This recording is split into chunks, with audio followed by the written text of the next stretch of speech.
Let it be a Nick and Jane, and let it be a Mr. Smith, a banker of Nick and Jane. They both keep their money in his bank.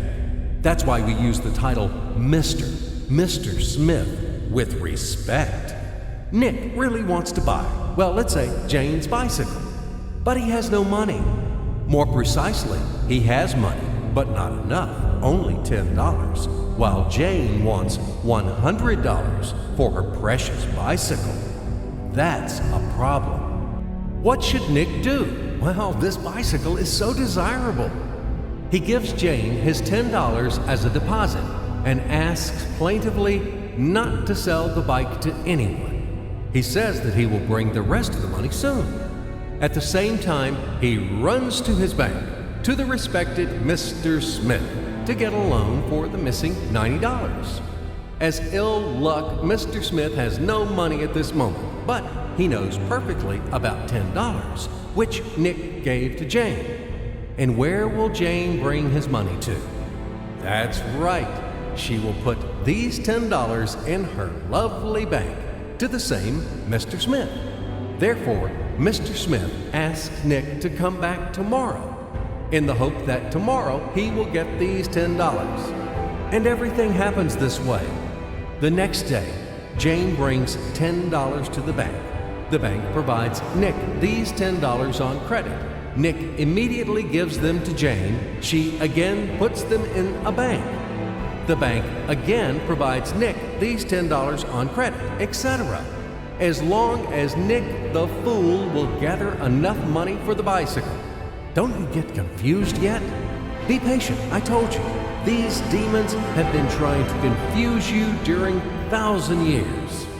These damn economists and financiers. But anyway, we will figure everything out.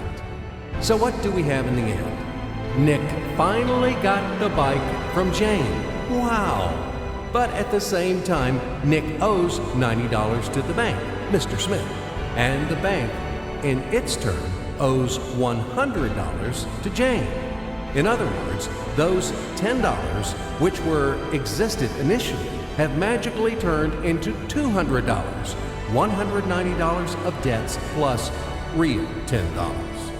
But these $10 would also turn into $1,000, even in $1 million or $1 billion, if Nick would make a more expensive purchase.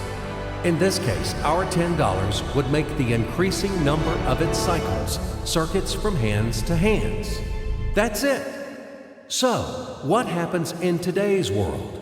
SOS! It appears that banks also make money out of thin air and multiply them. Not only Fed can produce money, but banks either. In short, everybody can do this, except you and me.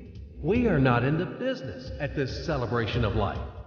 I would like to print or draw some money as well. In fact, these banks multiply money without any control.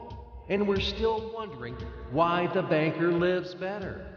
What naive fools are we? Now it is clear why. The one who produces the money, of course, lives better. But this is not enough. From this moment, poor Nick will never be able to repay his debts owed to the bank, no matter how hard he would work. Silly Nick doesn't know it yet, that he's in slavery to the bank, in credit bondage forever, because those $90 which he owes to Mr. Smith do not exist in nature at all. Sly Mr. Smith made his money out of nothing. He created them out of thin air, just one click. And $10 turned into $200. Yes, but you can object reasonably.